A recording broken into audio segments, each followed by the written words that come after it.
زوار القناة السلام عليكم، تحية واحترام لمتابعينا الكرام. في هذا الفيديو سنتحدث على جديد المنتخب المغربي قبل مباراة بلجيكا، وتحديدا جديد إصابة الظهيرين العالميين مزراوي وأشرف حكيمي، زائد متابعة أندية كبيرة لمردود سفيان أمرابط، زائد تصريح زياش الذي أثار التكهنات، زائد حقيقة خلاف الركراكي مع الجناح سفيان بوفال. وقبل البداية فضلا وليس أمرا، لا تبخلوا علينا بالاشتراك في القناة والضغط على زر الإعجاب بالفيديو، وذلك لدعمنا على تقديم المزيد، وشكرا. وقبل الحديث على مشاركة حكيمي ومزراوي في اللقاء القادم، سنتحدث على حقيقة خلاف الركراكي مع سفيان بوفال بعد التصريحات التي أدلى بها هذا الأخير، وجه فيها انتقادات للتكتيك المطبق في مباراة المغرب ضد كرواتيا. وهناك صحف زعموا أن بوفال يرجع سبب عدم تألقه في هذا اللقاء إلى الأدوار الدفاعية المحضة التي كلف بها من المدرب وليد الركراكي، بحيث بوفال لا يستطيع القيام بهذه المهمة لأن طاقته تستنزف في الحالة الهجومية،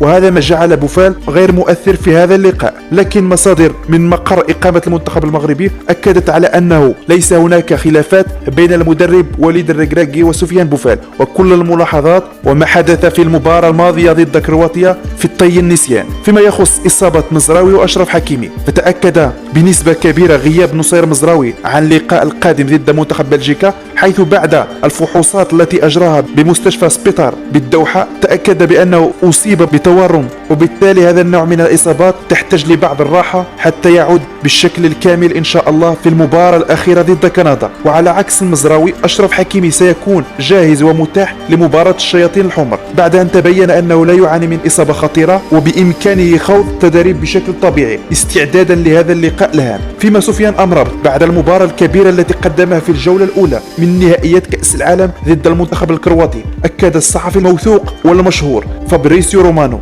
بأن اللاعب المغربي متابع من عدة أندية كبيرة، بحيث أصبح مطلب رئيسي لهم، خصوصا بعدما أبان على شراسة كبيرة واستطاع كبح قوة الكروات التي تكمن في وسط الميدان. ووصل حديثه قائلا: أمرابط الموسم الماضي كان قريب جدا من نادي توتنهام الإنجليزي، وكونتي هو الذي كان يخطط لانتدابه، لكن الصفقة فشلت في نهاية المطاف، ولم يذكر أسباب فشلها. وفي سياق الانتقالات، حكيم زياش يثير الجدل مرة أخرى، بحيث كثير من الصحف العالمية رشحت انتقال زياش في الميركاتو الشتوي، خصوصا بعدما لم ينفي احتمالية مغادرته للنادي اللندني في يناير القادم، بحيث قال في إحدى تصريحاته بأنه من الصعب أن يقول شيئا عن مستقبله بعد المونديال. كل الأمور ممكنة، وتعتبر فرصة المونديال فرصة كبيرة لحكيم زياش من أجل الهروب من جحيم جراهام بوتر وبنك الاحتياط تشيلسي. إلى هنا وصلنا إلى الختام، شكرا لكم على متابعة الفيديو، وإلى فيديو آخر إن شاء الله، والسلام عليكم.